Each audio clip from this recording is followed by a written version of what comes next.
This is Theory of Change. I'm Matthew Sheffield. Thanks for joining me for another episode.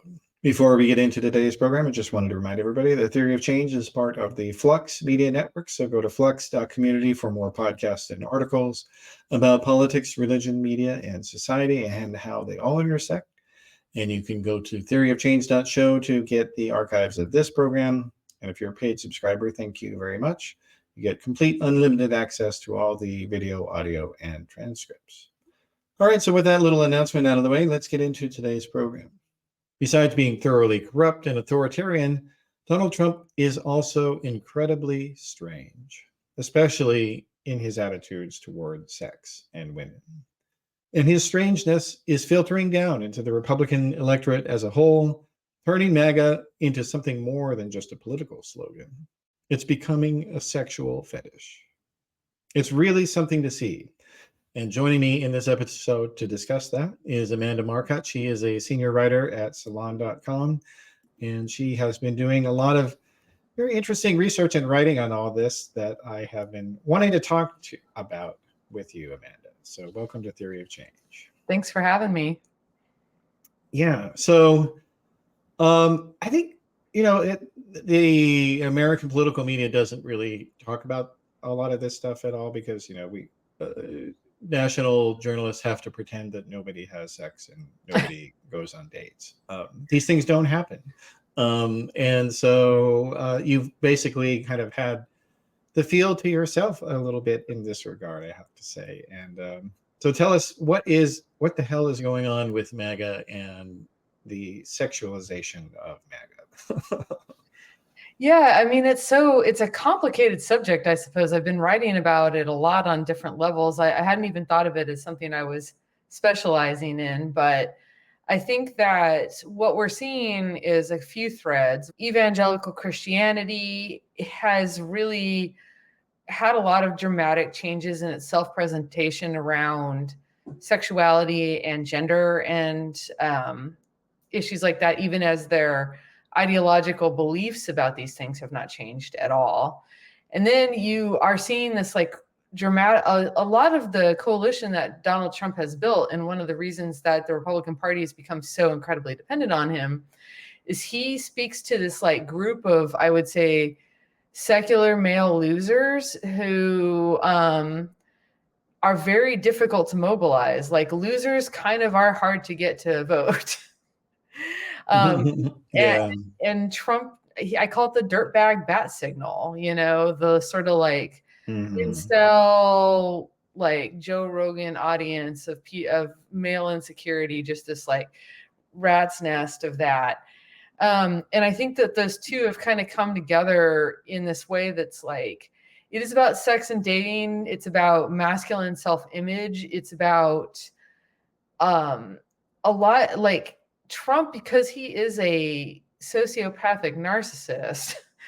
I think he actually has this like real talent for sort of speaking to people's deep insecurities, because what is a narcissist but a person whose entire life is about like the conflict between both the part of them that has this like overbearing sense of self, this like almost godlike sense of self, and then the secret fear that they actually are the worst, which we see with Trump all the time.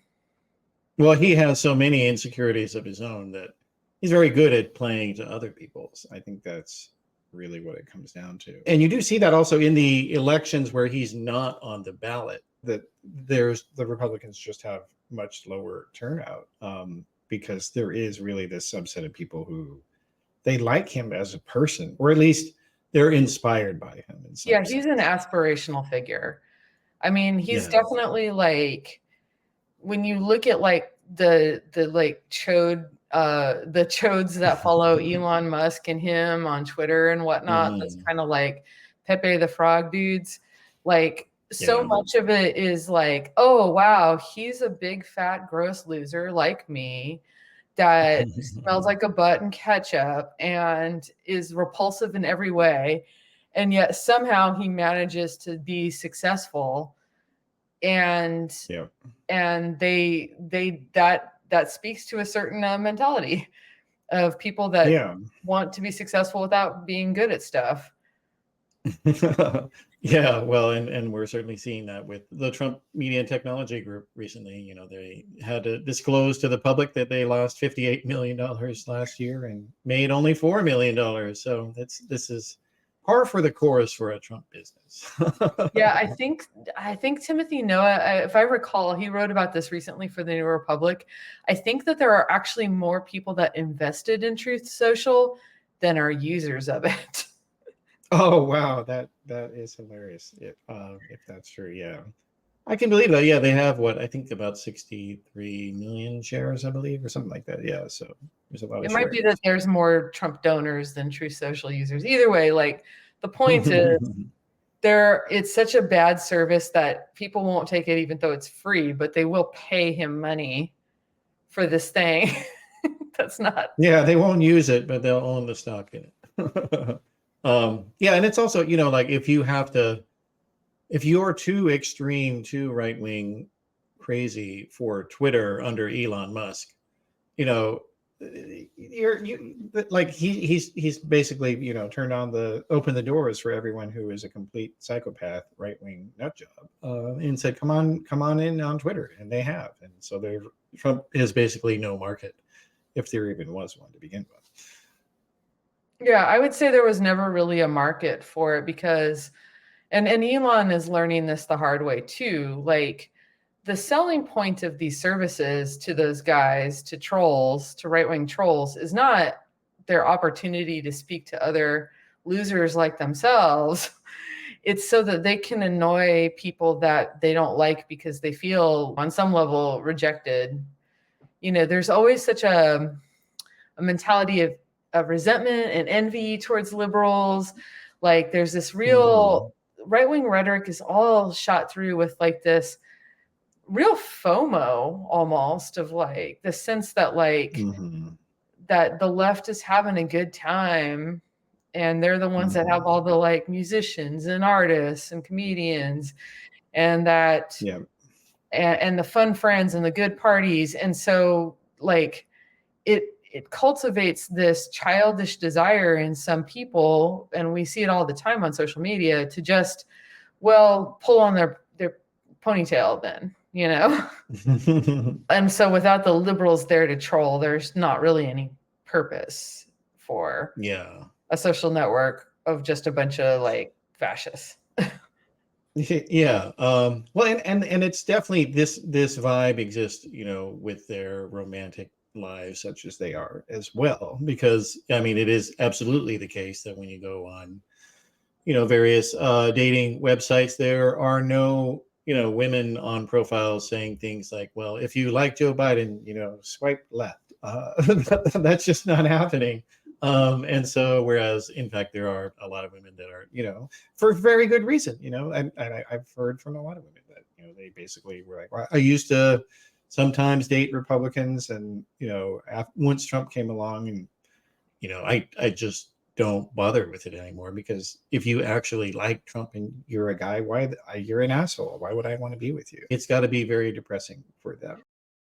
Yeah, I think it is true that it's really underestimated how much like perceived or and often real romantic rejection is fueling a lot of the like resentment that a lot of like the men that get in, especially sort of like the low propensity voters that Trump kind of pulls on, that are difficult to get out. Like the Rogan stands. Yeah, I think a lot about the Proud Boys and what, when they came onto the radar, like I think by then most people's perception of them were just that there were this paramilitary neo-fascist organization, right?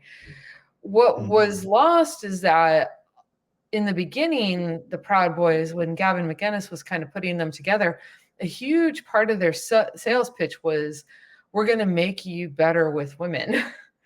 It was a lie. Like Gavin got these guys to do a bunch of stuff that actually made them lonelier and less attractive to women. Like for instance, the Proud Boys only like hang out with each other. Like they never speak to women. And so they get worse at it, right? Their entire like social life kind of is built around right-wing politics, which is just a a terrible way to meet women. And so they actually become more unattractive. But what's funny about that is it's this like circular logic. Therefore, they become more addicted to the MAGA lifestyle because it's the like only people that will have them anymore.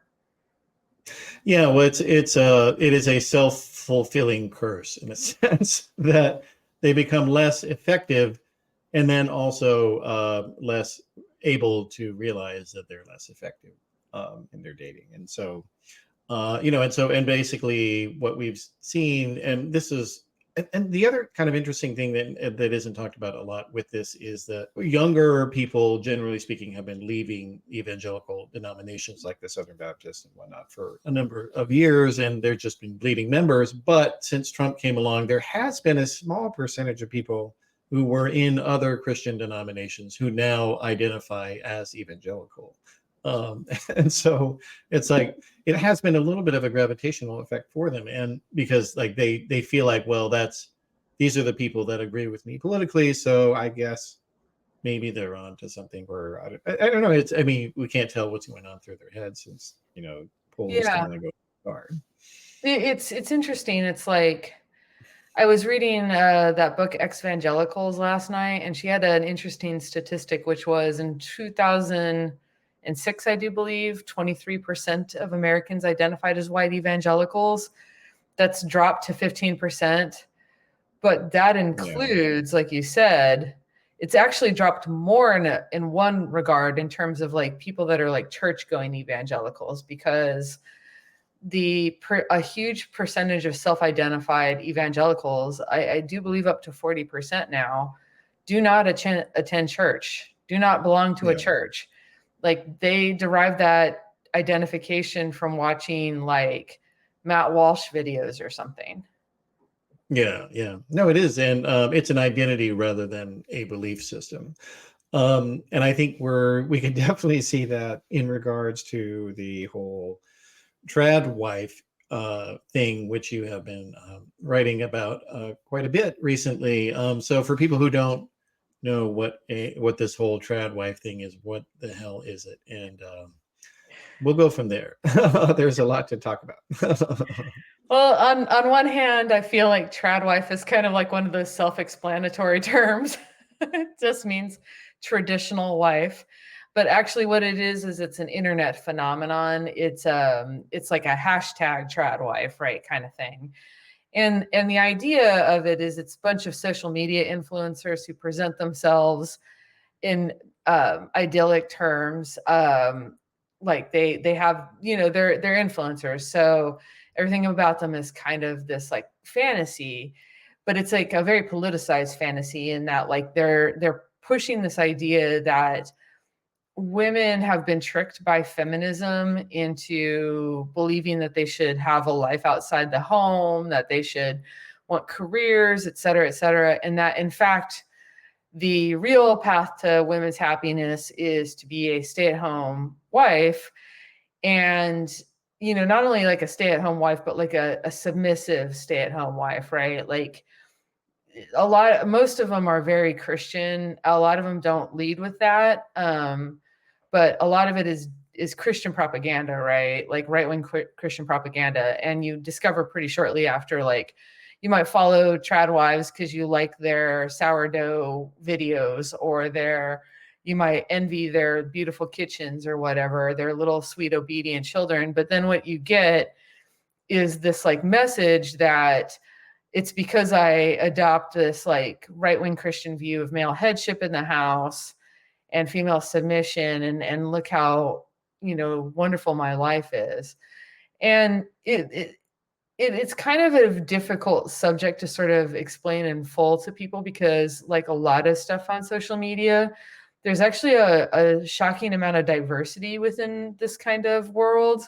I mean, they're all selling the same fantasy, right, of like women's joy is through submission, but some of them are kind of like trying to sell themselves to women. Some of them are a little more obviously selling themselves to men. And kind of what pitches changes like person to person. So it kind of can be a diffuse trend. Yeah. Well, and the religious motivations are different also as well for, because like actually a huge percentage of these women are Mormon, and a lot of them are evangelical, and, some of them are just there because they want you to go to their OnlyFans also. Yeah, yeah. Well, and there's some crossover, but yeah, I do want to be clear that it's like a lot of Mormons and then a lot of evangelicals. And while both have very like rigid and sexist gender roles, expectations, like the theology of them is a little bit different. Yeah. Well, and, but in terms of, it does seem like that the audience, like they sort of understand that these are different things that are going on, but some of them don't quite understand that. I think, and so it's interesting because, yeah, like as you were talking about, I mean, there is quite a bit of, kind of a fetish marketing, subtext to a lot of the videos that they're making, whether it's Yeah. showing the, making sure that they put their breasts very large and out front, and so you don't miss them. It's true. um, Like so much of the trad wife stuff on TikTok, when I first started researching this, I expected it to mostly be like what I was told it was, which was influencers that are selling a fantasy to women of like an understandable fantasy of kind of almost like slipping back to childhood, but like as a wife, like wouldn't it just be nice mhm. to give up on all these adult responsibilities to make money and make decisions and take care of yourself and instead just have a man take care of you, right? And there is some of that content, but yeah, a lot of it was just here I am in a negligee, like stirring some vague thing in a pot really hard. Uh, I, I Yeah, I yeah. found a photo of like one trad wife influencer and I put it up. I didn't even notice this. Like a lot of the people in my comment section did. She was kind of like sexily posed over a bowl that she was stirring, but when you actually look at it, it's a colander. It Mhm. it wouldn't have something that you can stir in a colander. I didn't even bother to check Uh, that part of her photo. yeah, yeah. Well, and because, yeah, because like that's the other half of it, is that it is a fantasy to the men as well, and like that's and that fits to the Trumpian, worldview as well, because, like you've got on the men's side, of course, there's enormous plethora of male content creators and influencers, that, that's the fantasy that they're selling, that, we will, if you follow my advice, you will be able to be a high value man, and you will, be able to get someone who will do whatever you say, and, and like that's, they're playing into that for people who actually believe that stuff, that they're kind of like the sort of the virtual Christian wife for them in some sense. Well, and it's funny to me because I feel like there's a long tradition in conservative politics of packaging a political message as like self-help, right? But it's on steroids in the 21st century as part of the MAGA movement. Like a lot of people like buying into social media stuff that purports to give you advice on how to make your sex life better, how to make your home life better, how to make your marriage better, how to, be more attractive, how to be better at your job, other things like that. And actually what it is it's glib bullshit that is just reeling you in for what its real message is, which is this fantasy claim, this nostalgia, this functionally a fascist nostalgia for the idea that like in the past, before Roe versus Wade, before Brown versus the Board of Education, before all these things, life was good. And it's only those progressive changes that are why you personally are finding it hard to achieve the things that you want to in life. Yeah. Well, and that's important because, the actual policies that could be made to, if allow people to have a single income household, they're against them. Yes. They're against family leave. They're against higher minimum wage. They're against unions. They're against, national health care. They're against all of these things. And so that's why it really is a fantasy. And, and it is destructive in a sense, because it's like, in some ways it's kind of like the conservative feminism of Sheryl Sandberg, I would say, that, you can have it all, but don't actually do anything about the system. Yeah. And at least she was open to the criticism, at least on the surface she was, and they are not. Yeah. It No. is interesting because it's like, for instance, like in my in-depth article that I did on some of the people that are fighting back against trad wives online, like I opened talking about this Mormon influencer named Hannah Nealman. She runs a little Instagram and all these other social media like feeds called Ballerina Farm. And that's because she used to be a ballerina and now she's a farmer's wife, supposedly. And like they have 8 children. She's only 33, which is kind of wild to me. And they run this farm, and the whole kind of premise of the Instagram feed and their other marketing is that they have somehow made this like fantasy of self-sustainability happen, that they have this farm and they raise these animals and they sell farm goods. And on that money, they're able to have this like enormous family and this perfect, expensive kitchen and this gorgeous house and all this extremely expensive stuff. And what she doesn't really talk about is that it's because her husband is the son of the JetBlue founder, not because they make a ton of money on their little farm project. Yeah. And they, that is kind of the fantasy behind all of these accounts. Either, they have money independently from that, or they don't, but they're just pretending to, in the hopes that they can get endorsements and whatnot for their social media. And if you think about that, then that means that kind of by definition, none of these trad wife influencers are actually stay-at-home wives. They are professional content creators. Their job and my job aren't all that different. I'm just more honest about it. Yeah, well, no, and it's true. And some of the more, some of the right-wing audience does understand that. And the men in particular, some men do criticize these content creators for that. And saying that, well, look, if you really are sincere about wanting to be a trad wife, you need to get off of social media. Because you can't be a trad wife if you're a real trad wife, if you're out there, prancing around for 1 million Instagram followers. It's funny and that's where the Mormon thing I think really kicks in, because you're ex-Mormon, right? So I am, that there's like a long tradition there of not necessarily being like you must be a stay-at-home non-employed mother, right?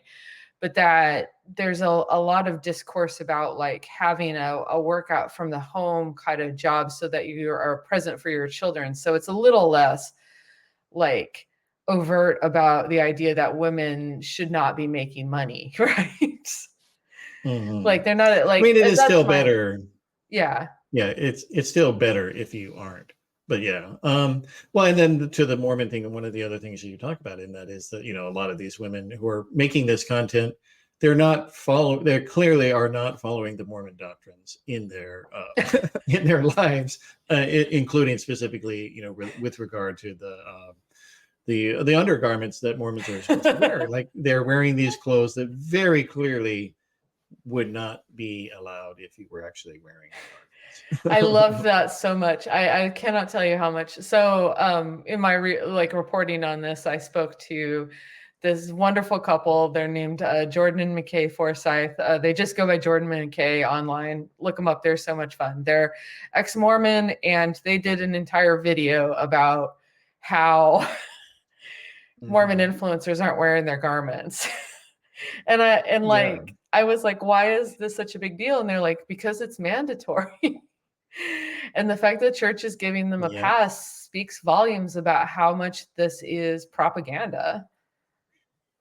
Yeah, well, and the thing is, like, there is a long tradition in Mormon culture of doing this sort of thing, like allowing members who very clearly do not live the expectations and requirements, and they never face any accountability, quote unquote, for that. I mean, like the Jack Dempsey, for instance, the boxer, the mid 20th century boxer.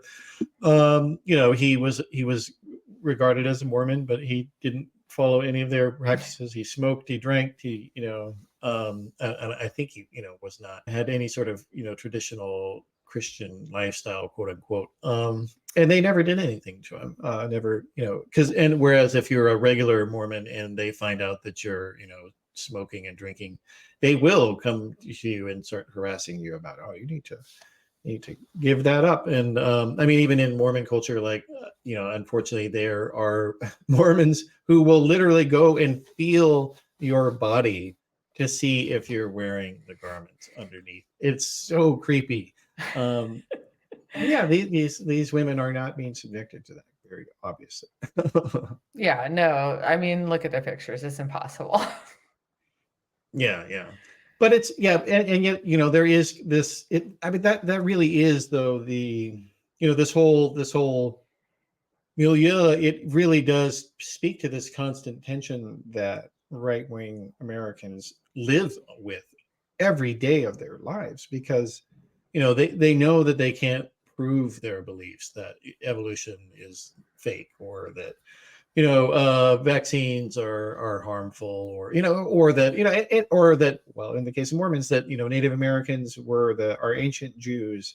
They know none of their beliefs are provable, and they also know that their lifestyle mandates are oppressive and annoying, And off-putting.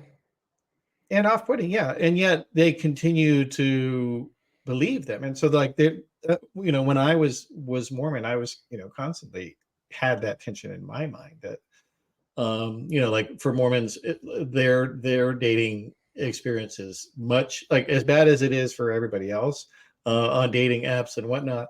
In the Mormon culture, they have congregations that you're supposed to go to as a young single adult, and their sole purpose is to get you to marry somebody in that congregation. That's why they exist. And you're also chaperoned by like a 60-year-old at these events. You can't have your own congregation of young people. No, it has to be run by old people. Yeah, so it's just like it's this horrible tension they all live in during cognitive dissonance. Yeah, and I think evangelicals have a very similar situation going on, which is, and you see this happen a lot, and it's kind of getting worse. It was bad in the Bush years, and it's been bad for like 40, 50 years, but it seems like it's getting even more pronounced as they're trying to sort of vacuum over those contradictions, right? On one hand, they know that the like prohibitions against sex before marriage, the prohibitions against like abortion, and while they're not necessarily like all against birth control, it's kind of discouraged, or at least, stigmatized, right? And like all of this comes together to create a very strong and accurate image of them being just really against sex. But it's not popular being against sex. Like, sex is super popular. Sex is more popular than puppies and ice cream, I always say. Most people have sex. Like 95% of people. And certainly more than any politician. Yeah. 95% of people have sex before marriage. It's incompatible with modern American life. And so what you get is a lot of propaganda and books and videos and sermons where like evangelical leaders try to position themselves as like, we're not against sex. If you follow our rules, you're going to have the best sex of your whole life. It's going to be just so fulfilling. It's just going to be amazing. It's an obviously false promise, as anyone who has had sex could probably tell you. But of course, this pitch is being made to virgins. And that's kind of what they're like, that's the like bait and switch that they're trying to pull off. And it kind of requires like an ad hoc conspiracy of sorts of everyone just not talking about the fact that in reality, we find that like couples that do wait until marriage and do follow all the evangelical rules have really high rates of sexual dysfunction and unhappiness, because that just Well, and doesn't divorce work. too. Yeah. Yeah, because they don't even know who the other person really is, or Yeah. even themselves. That's the other thing. It's just a bunch of, ignorance piled upon ignorance, both individually, and sort of philosophically. That's really what it comes down to. But this is very important and becoming very important politically for them as well, I think. And, because there's that old saying that right-wing Christians used to say about gay people, that they can't reproduce, so they have to recruit. But the opposite isn't. Yeah, but the opposite is true for the Christian right, that they cannot recruit anymore, and so they have to reproduce. That's the only way that they can get anybody to sign up for their oppressive alternative lifestyle, And is to even have them then, born into it. even then, yeah. most of the loss that they're seeing in terms of like losing membership is younger people. So you can raise somebody to be evangelical. You can bully them into believing it for a long time, but a lot of them are going to grow up and start to be like, this isn't working for me. Yeah. Well, and it is in fact the case, like with Mormons, that now there are more former Mormons than there are current Mormons. And and similar things are happening with evangelicals as well. To your point, there is a little bit of pushback though among some of these Christian conservative content creators who are women, that I think some of them have finally understood what it is that they are advocating for. So like Allie Beth Stuckey, who is this commentator for the Blaze, I believe, and some of these women have begun to occasionally say, okay, this is really horrible what you guys are saying, and like they have said that recently with there was this right-wing furor about a video of women dancing to a rap song in Louisiana that it set off the right-wing fascists out there, that they were saying, how dare these women go out there and dance to this jungle song or whatever, why are they not home behind this stove serving their man? And some of these right-wing Christian women were like, okay, I'm not down for that.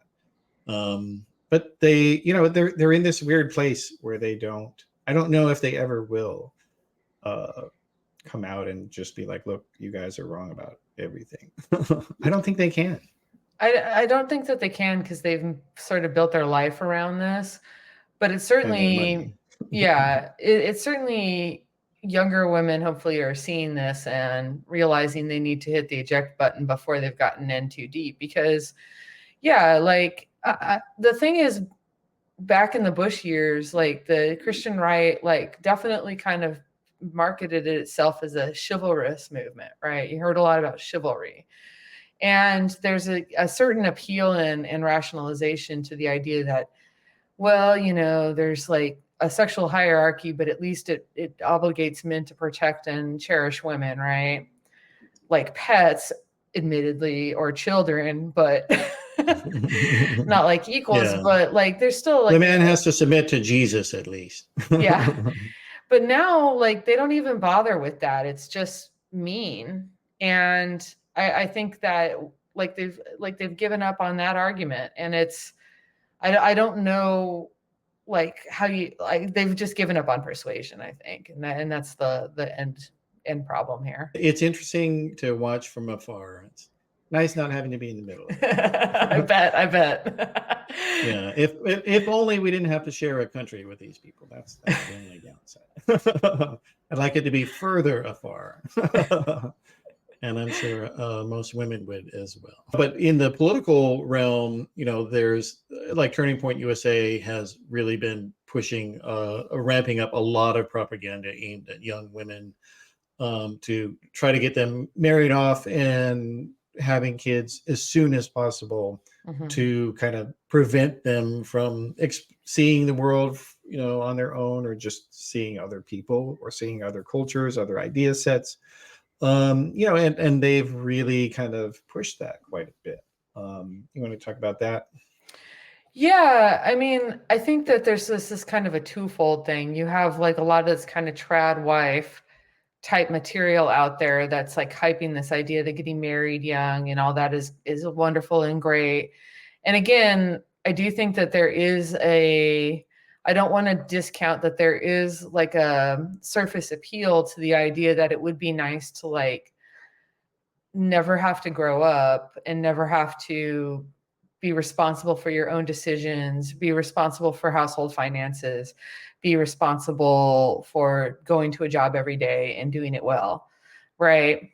And that has a certain appeal. But on the other hand, when you actually see the statistics of where young women are at, you realize that while people might enjoy that fantasy for like, especially you've been at work all day and it's been hard, and you might go look at some trad wife stuff and think about it for like 10 minutes. And then the next day you're like, nah, I'm not going to do that. So where persuasion is not working, I think we're starting to see force and trickery come in. And obviously the most salient example of the force is Dobbs is repealing Roe versus Wade and starting to ban abortion.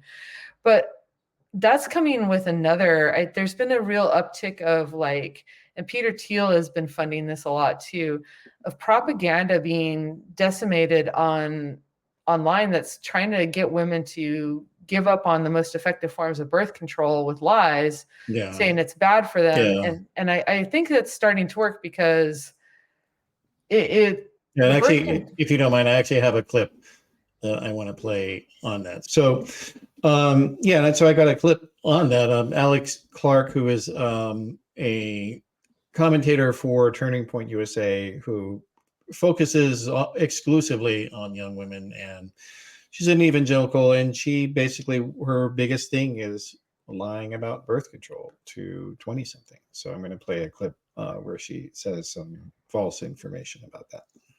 Well, all of a sudden, women are waking up to how absolutely toxic hormonal birth control is. It accelerates aging. It amplifies feelings of anxiety and depression. It depletes our bodies of vitamins and minerals. It makes sex painful. It causes migraines, weight gain. It can affect how attracted we feel to our partners. What else am I missing? I know that. Oh my gosh. What else? It can cause so many hormonal acne. So people think, oh, I went on to fix my acne. Well, it can cause acne. It can cause, infertility issues in the future, not directly, but because it's depleting all of these essential vitamins. Yeah. All lies. I just want to be very clear. When I started the pill, my acne just went away. I had bad acne as a teenager, and it just went whoop as soon as I was on the pill. So I'm just going to put that out there. Like, here's what drives me nuts. This has been a talking point that comes and goes for like ever since like at least since the 90s, right? And it's always been untrue. And what's also really frustrating about it is it's built on this assumption that is flat out untrue, which is that the medical establishment would let women have access to dangerous medications. For like, they would do all those things. That allow us to like have sex, like as if there was so much like support socially for women having like sexual freedom that the risks would ever be overlooked. And it's like, if you've ever been female and been to a doctor, you will find that is not true in the slightest. It's just not how it is. Like, the idea that this is assuming a level of respect for women's ability to make choices that I wish was true in American society, but is not. Yeah, no, it isn't. Well, and of course, the reason that they're doing this is, to what I was saying, that they have to reproduce. It is literally their only way of having any sort of political coalition in the future, because they're losing young people in droves, And this is why they become so paranoid about, racial replacement and, and all that stuff. And it's just lies upon lies, because of course these illegal immigrants are not able to vote. So they very clearly are not shifting the vote totals in any way to the Democrats at all. And the real reason why Republicans are having a harder time, demographically speaking, is that they're losing young white people. That's actually what it is, because of how they oppress them. And then, especially young white women. And I think a huge part of this, because like a lot of the anti-birth control thing is like not just about getting people to reproduce, but also getting young women to give birth before they're ready, before they know they're ready, is like a great way to derail their life. I don't think I'm only speaking for myself when I say, like, before you're like 25, 26 years old, you're not necessarily the best decision maker in terms of who you're sleeping with, maybe Republicans. But like, I think that there is like not to make it sound too sinister, but I do think that a huge part of this is like hoping that college girls and, very young women get rid of birth control methods that are very effective and switch to condoms, which a lot of men don't want to wear, and that they get pregnant and then they find themselves submitting to marriages that they weren't necessarily going to make if they had total freedom of choice there. Now, I don't know how true that is, because I think what actually happens is women still do not marry those men and end up just being single mothers or finding a way to abort the pregnancy even where it's banned. But I mean, I think that's the goal here.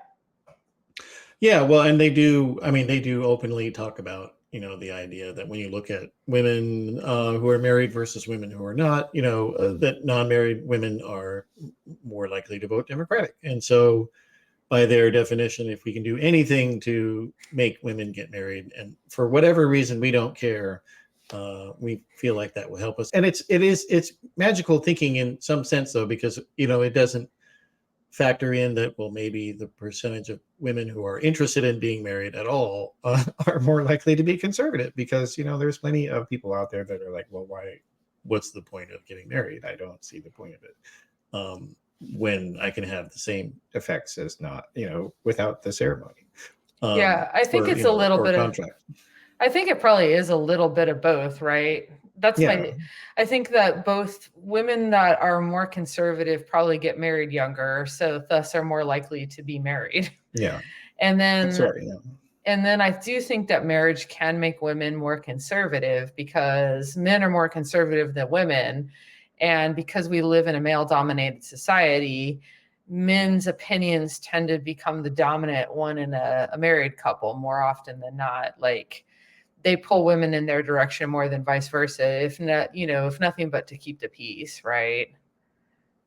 Well, and then it's also a matter of interest as well, because women tend to not follow, politics as a hobby compared to men. Like a smaller percentage are interested in it compared to men, and that's just how it is.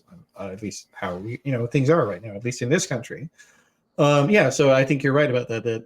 And so, that really is the motivation, and it's just so much manipulation, and I don't think it's sustainable for them. But no. rather than admitting, look, we have ideas that people hate, let's become more moderate. They're not going to do that. We're seeing that.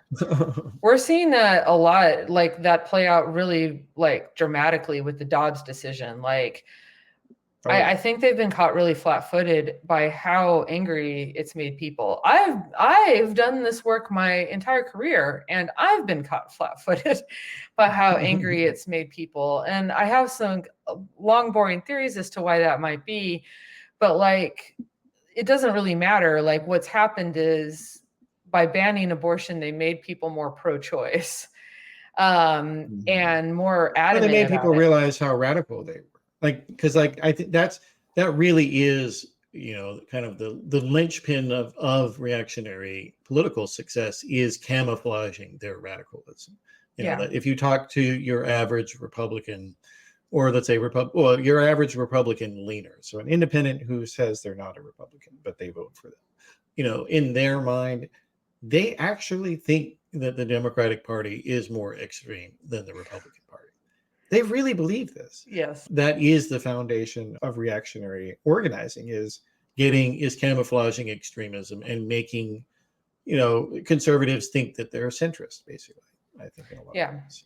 I think a lot of people so I know a lot of like pro-choice Republicans, and what I would find in my discussions pre-Dobbs with them was that they really wanted to talk about this subject as if it was a matter of personal opinion instead of policy, right? And they wanted to talk about what they perceived as, they saw the abortion issue as a bunch of meanie feminists being mean to the sweet little church ladies who just don't like abortion.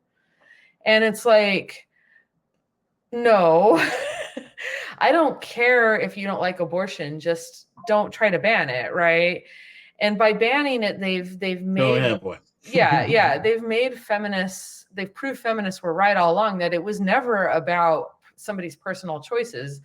That's why we called it pro-choice. Like, it was always about letting people, like, that the religious right was literally trying to take away extremely crucial healthcare access.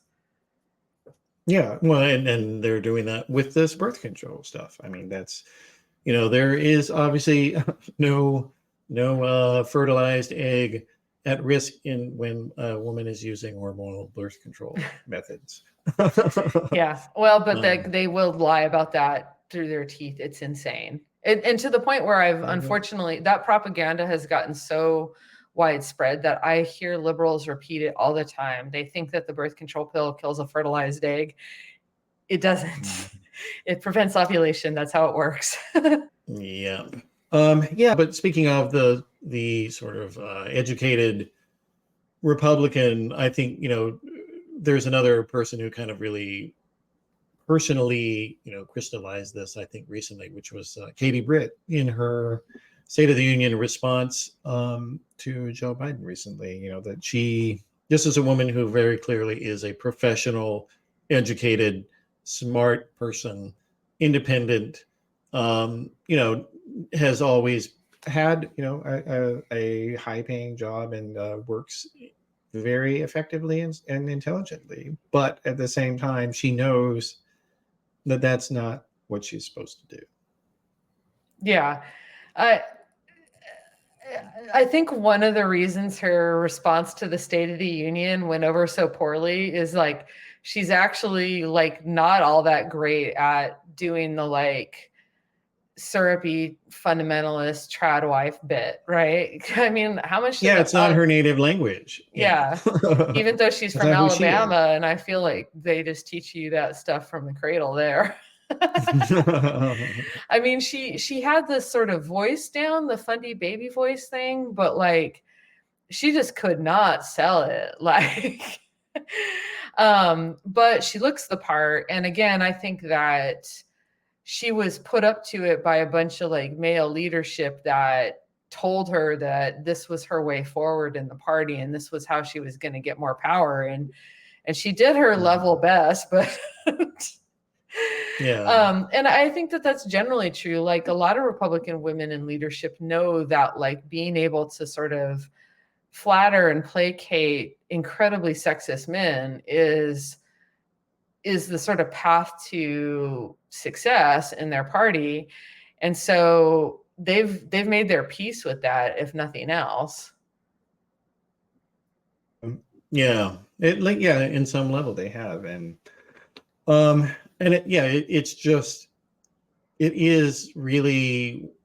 it's really unfortunate to see, because I mean, I do personally know people who have, you know, had those things happen to them. Like, you know, women that I knew when they were teenagers, you know, who were so smart and witty, and, you know, but then over time they just sort of gave in and lost themselves. And it's you know, it's awful to see. And I really, that was ultimately one of the reasons that that I left Mormonism was that I didn't like what it did to women.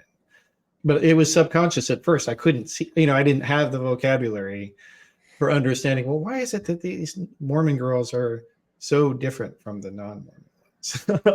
I couldn't see it. I didn't understand how to say it at first. And then, eventually I realized it. And I was like, well, that's why I don't want to date them. It's funny. Like, yeah, I often have said my whole life that one of the hardest things for patriarchy to do is to convince men not to see women as human beings, because we obviously are.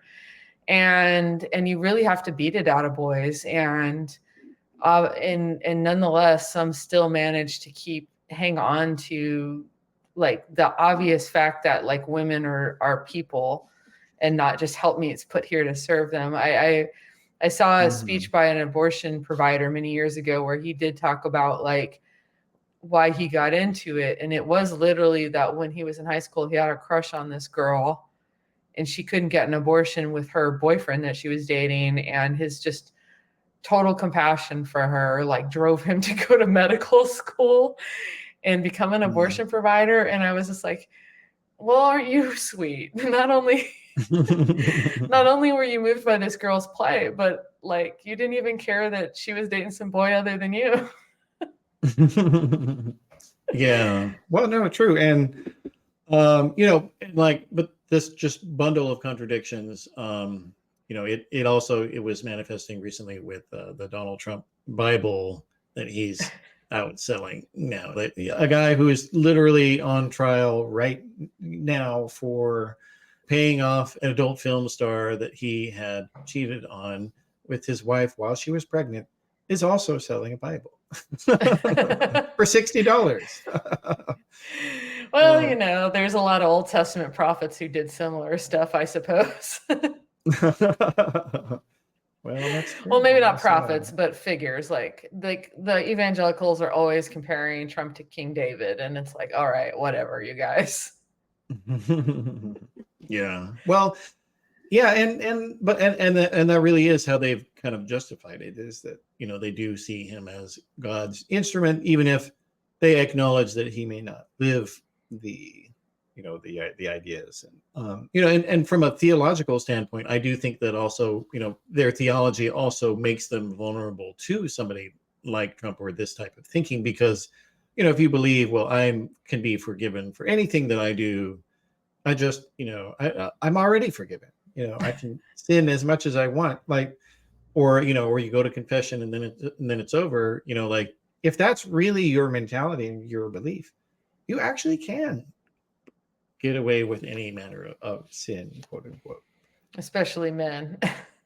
I will say in my research on my trad wives piece, a lot of the religious trauma therapists I spoke with said that they've had a huge influx of patients since Trump, because the contradictions are more than a lot of people in the church could bear. And it was a breaking point for them for leaving. So I think we've been seeing an exodus that's probably in larger numbers than the stats show, because of what you said, that it's been offset by people self-identifying as evangelical, even though they don't go to church. Yeah. Well, and it's an identity, which is another one of these, every accusation is a confession thing. It's like, the right-wing Christians, Southern right-wing Christians invented identity politics. Yeah. That's the entirety of what their movement is about. It's not about ideas. They don't have any ideas. They don't have policies. Their policy is the government shouldn't do stuff, but that's not really a policy or an idea. It's true. They always yell and scream about people talking about race and gender. And it's like, well, but it's like conservative forces, historically, that invented these categories in order to classify people based on how much power they're allowed to have. The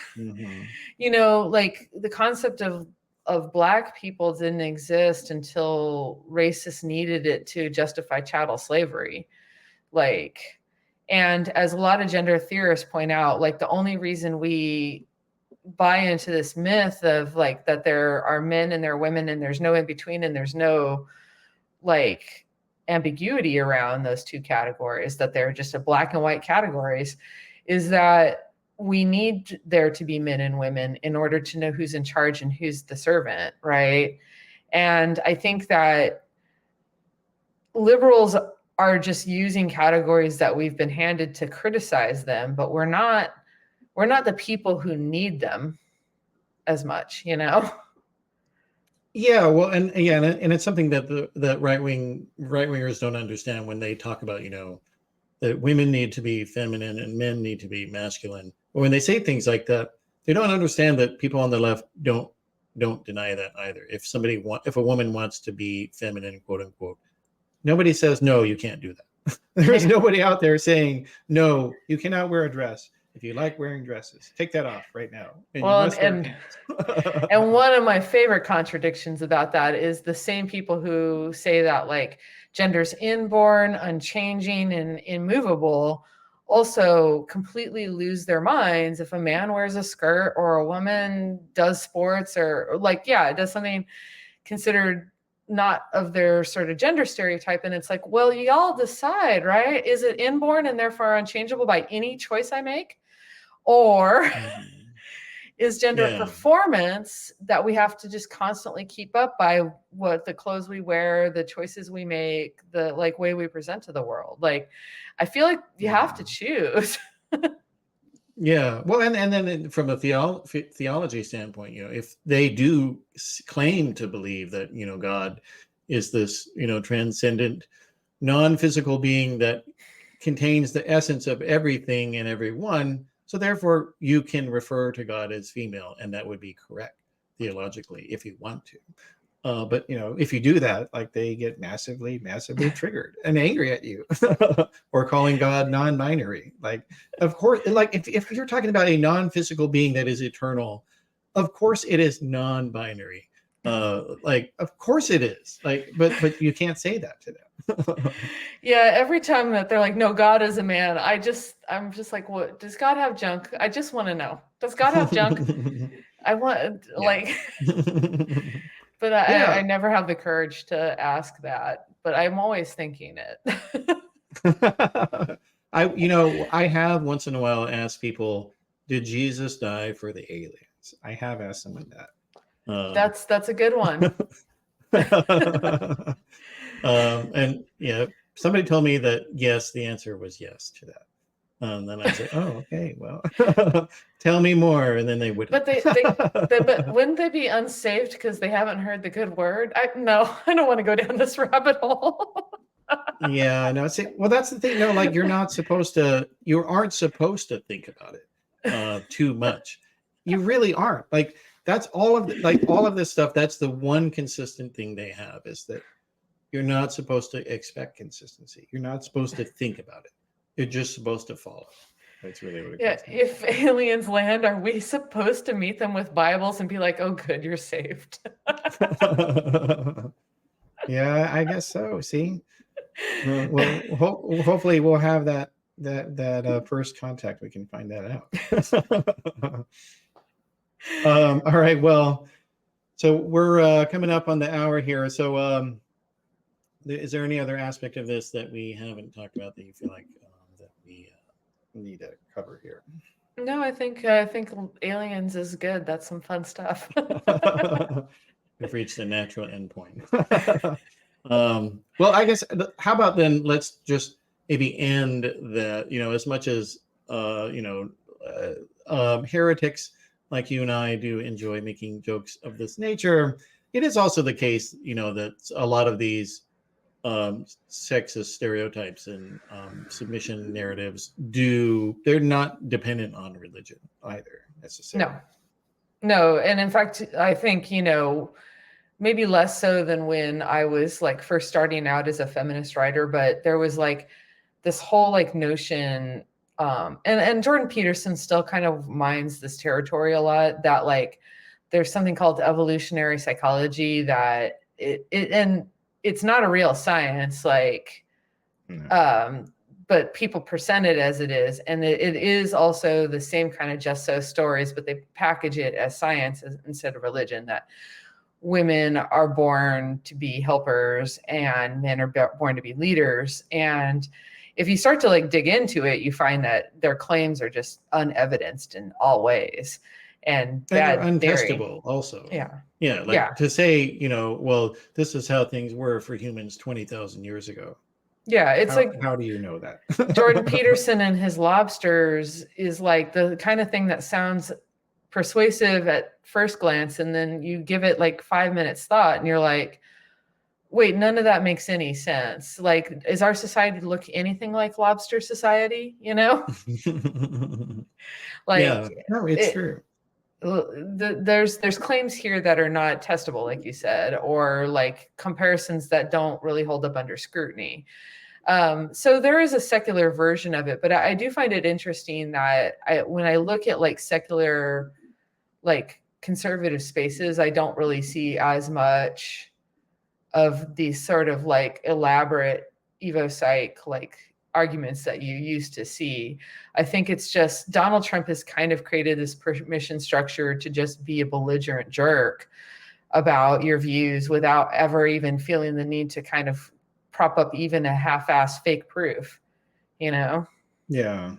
And I was talking with somebody, another fellow ex-Republican, about that. And he made the point that I think was very interesting, which is that all of the arguments you used to see of this nature, they weren't for the general public. They were actually for the moderate Republican. And once the moderate Republican was just like, yeah, I'll just vote for you no matter what you do, then they don't even bother with the pretense anymore. And I thought that's a really good point. An interesting idea. Yeah. And, so, and that is, why I would say, to the extent that there are still any moderate Republicans out there, you guys need to fucking stand up for yourself. Come on now. Like fascism is dependent on conservatism to win. Yes. It cannot exist without it. And conservatives need to understand that, and they need to assert themselves, because they are the first ones who will be up against the wall. Like the conservatives that's who they come for first. When I mean, that's literally how Donald Trump is operating, right? He's following the fascist playbook of get the conservatives on your side and then purge them from the party. Hitler did it with the Night of the Long Knives. Trump does it with tweets, but it's and that is less violent, so I'll give him that. But it's kind of the same premise, right? You use them as a ladder to climb to power, and then when you've gotten there, you just take them out. All right. Well, so Amanda, people who want to keep up with your stuff, how would they do that? I recommend just going to salon.com. I write there every day. I have a Twitter account under my name, Amanda Marcotte. I post there once in a blue moon. I'm on Blue Sky, which is a little bit more fun for me these days. So check me out in those places. All right. Sounds good. It's been a great discussion today. Thank you. I've had a blast. All right. So that is the program for today. I appreciate everybody joining us for the conversation. And you can always get more if you go to theoryofchange.show. You can get the video, audio, and transcript of the episodes.